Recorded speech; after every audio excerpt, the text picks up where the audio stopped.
but it does put an economic burden on you, and let me explain briefly.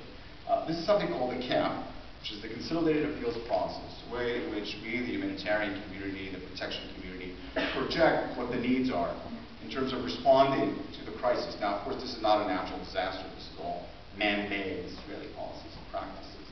So you will see that for 2011, we projected $536 million in humanitarian response, and we were only able to fundraise $270 million.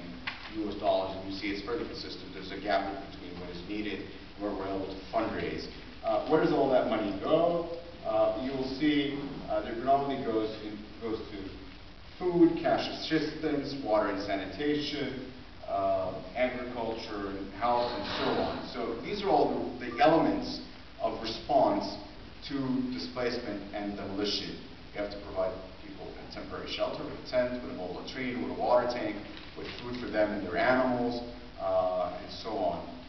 So this is all 270 million. Actually, what we spent in what we projected for 2012 is 417 million and that's the way they're spent.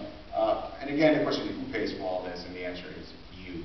So 17% comes from the European Union, and then this country, the United Kingdom, adds 1% in direct funding on top of what it does through the European Union. Of course, the Americans pay for 22%. So they pay for both ends of the occupation. So they provide Israel with military aid to allow it to maintain its military might. On the other hand, it comes up and cleans after Israel when it demolishes and displaces Palestinians.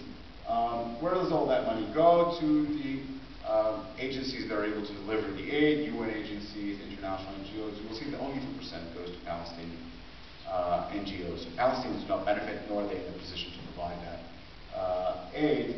And then, of course, that creates this paradox or anomaly where the material aid is sourced in Israel. So you will see 69% of the supplies used in response to displacement and demolition come from Israeli companies. One Israeli company produces the tent, the other one produces the mobile latrine, the third one produces the water tank. And of course, when it's bought from Israeli companies, they pay taxes to the Israeli government. And now, the international community has created this niche market within Israel for humanitarian response in the West Bank, pursuant to Israeli practices and policies of demolition and displacement. Not only that, as you will see, the 23%, this is data for the last 10 years, 23% of the structures demolished were originally given by you.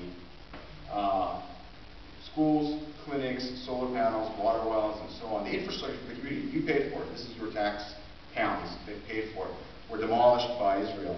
And of course, at this point, you're supposed to say, well, surely our government engages Israel, registers its not just concern, but demonstration. There's a demolition formal act. The answer is no. And the last 2 years, there has been one demolition by the Polish government after Israel demolished